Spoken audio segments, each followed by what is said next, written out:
Bonjour chers étudiants et de retour dans une nouvelle leçon à distance. Aujourd'hui, nous allons explorer tout le vocabulaire autour de la douleur.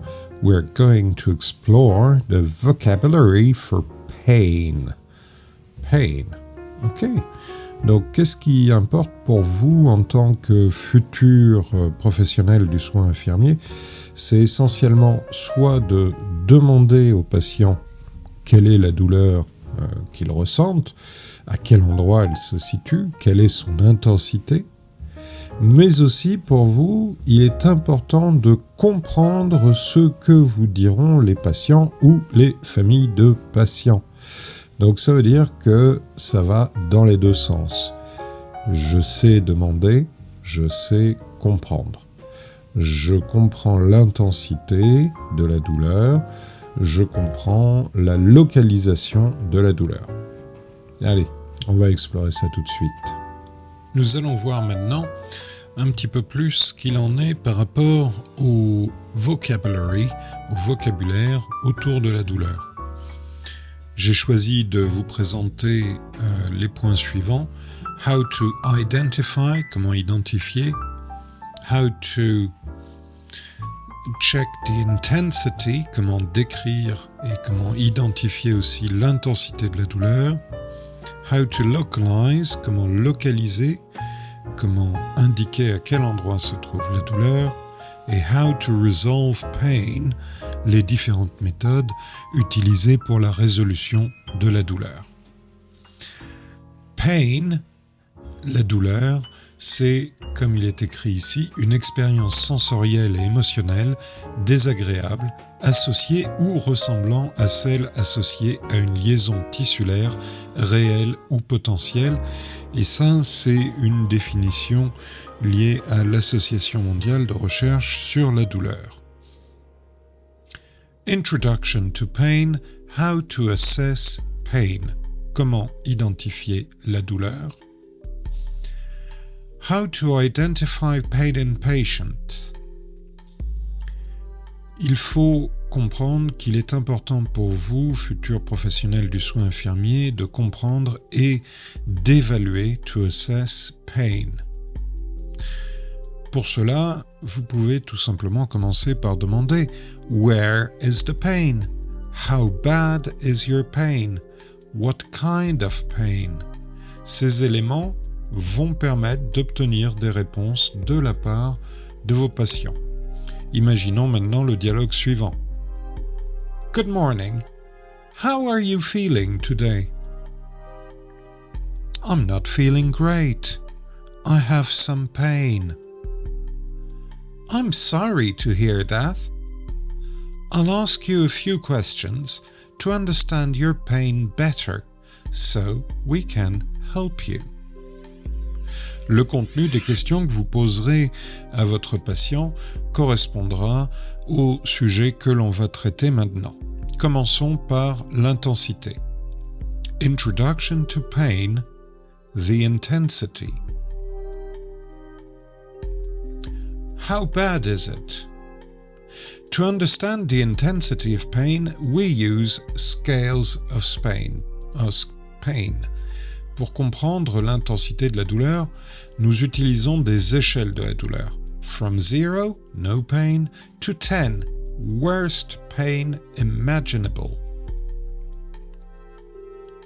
Une question simple. On a scale of 0 to 10, how bad is your pain? Ça correspond aux différentes échelles de douleur que nous allons voir maintenant. Il existe 3 types d'échelles de la douleur identifiées qui peuvent servir pour différents types de patients, comme nous allons le voir.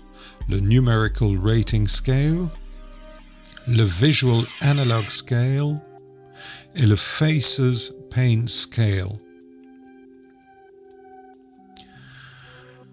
This scale, the Numerical Rating Scale, uses numbers. You ask patients to rate their pain from 0 to 10. Ici, vous demandez à votre patient de donner une note de 0 à 10. Nous avons vu en cours que 0 est égal à no pain. 1 minimal, 2 mild, 3 uncomfortable, 4 moderate, 5 distracting, 6 distressing, 7 unmanageable, 8 intense, 9 severe, and 10 unable to move. Donc ici, vous avez une graduation de la douleur qui part de 0, pas de douleur, jusqu'à 10, unable to move, incapacité à bouger. En passant par minimale, moyenne, inconfortable, modéré, distracting, qu'on pourrait traduire par gênante, perturbante, distressing, qui induit une détresse, unmanageable, quelque chose qu'il n'est pas possible de gérer, intense, intense, 9 severe, une douleur sévère, et 10, comme on l'a dit, incapacité à bouger. Autre échelle de douleur, le Visual Analog Scale. This scale shows a line from no pain to worst pain. Ici, vous avez une échelle de la douleur qui est plus simple et qui se rapproche plutôt d'une notion de pourcentage. No pain est toujours à 0 et 100 est toujours severe or intolerable pain.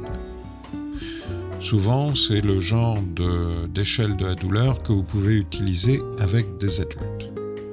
Par contre, avec des personnes non verbales ou avec des enfants, vous pouvez essayer d'utiliser plutôt le Faces Pain Scale, où là, le type de douleur est représenté par des visages. Pareil, toujours sur une échelle de 0 à 10, mais ici, on est plus sur des fourchettes que sur des indications précises ou des pourcentages. 0, no pain. From 1 to 3, mild pain. The pain is there, but the patient can still do most things. From 4 to 6, moderate pain. The pain is stronger and it's hard for the patient to focus on other things. 7 to 9, severe pain. The pain is very strong and the patient may not be able to move or talk easily. 10. It's the worst possible pain. It's extreme and it's hard to do anything. Donc ici, pareil, des fourchettes qui vous permettent d'identifier quel est le niveau de douleur et une représentation visuelle qui permet à des personnes qui ne parlent pas ou à des enfants de pouvoir pointer quel est leur niveau de douleur. Dans le dialogue qui suit, entre un patient et une infirmière, on a une explication des douleurs. I understand. On a scale of 1 to 10, how would you rate the pain? Probably around a 4 or 5. It's not unbearable, but it's annoying. J'ai compris. Sur une échelle de 1 à 10, comment est-ce que vous pourriez évaluer votre douleur? Certainement aux alentours de 4 ou 5. Ce n'est pas insupportable, mais c'est ennuyeux. Donc, ici, vous avez l'infirmière qui a demandé d'évaluer la douleur et le patient qui a répondu probablement aux alentours de 4 ou 5, mais il indique le caractère ennuyeux, gênant de sa douleur.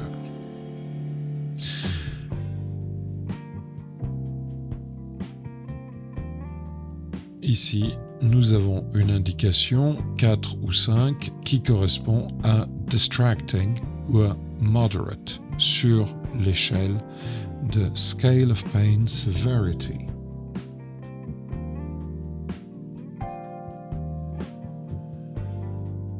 Petit dialogue pour terminer sur l'intensité de la douleur. Can you tell me how bad your pain is on a scale from 0 to 10? I think It's about a 6. Okay, so it's moderate pain. We'll work on making it better. Nous allons maintenant passer au type de douleur. Types of pain. Dans cette partie, nous allons pouvoir voir les manières de décrire la douleur. In describing pain, you can use simple adjectives. Des adjectifs simples, dont nous verrons tout à l'heure une quinzaine d'exemples, peuvent être utilisés. La chose la plus simple à faire avec votre patient ou vos patientes, c'est de leur demander « Is the pain sharp? Is it dull?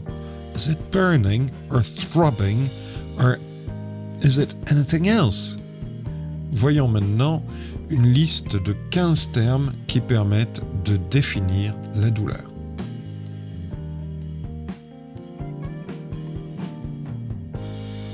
Sharp. Sharp. Like being cut with a knife. A sharp pain. Dull. Dull. A dull pain. Throbbing. Throbbing. A throbbing pain. Burning. Burning. A burning pain. Stabbing. Stabbing. A stabbing pain. Aching. Aching. An aching pain. Shooting. Shooting. A shooting pain. Cramping. Cramping. A cramping pain. Tingling. Tingling. A tingling pain. Pressure. Pressure. A pressuring pain. A pressure type of pain. Radiating. Radiating. A radiating pain. Gnawing. Gnawing. A gnawing pain. Searing. Searing. A searing pain. Numbing. Numbing. A numbing pain. Pounding. Pounding. A pounding pain. Ces termes, il est important que vous puissiez les connaître et que vous puissiez aussi les comprendre. Donc, essayez de bien travailler l'oral sur la description de la douleur, puisque cela vous permettra d'identifier ou de demander aux patients ou aux patientes quel type de douleur ils ressentent ou elles ressentent. Un petit dialogue pour mettre ça en application. Can you describe what the pain feels like? It's a sharp pain, like being poked with something. I see. A sharp pain. Thanks for explaining that. Je vous encourage ici à vous fabriquer votre petit dictionnaire de la douleur illustré, où vous pouvez reprendre à votre propre compte les différents termes qu'on a vus dans les écrans précédents et éventuellement les illustrer avec des images ou des icônes, ce qui permet aussi d'améliorer la communication avec les patientes ou avec les patients. Si vous faites ça dans un traitement de texte et que vous l'enregistrez après en PDF, vous pouvez le conserver sur votre téléphone. Dans la vidéo suivante, nous allons parler de la localisation de la douleur et de la méthode et des méthodes de résolution de la douleur. À tout de suite pour la vidéo numéro 2 sur Introduction to Pain.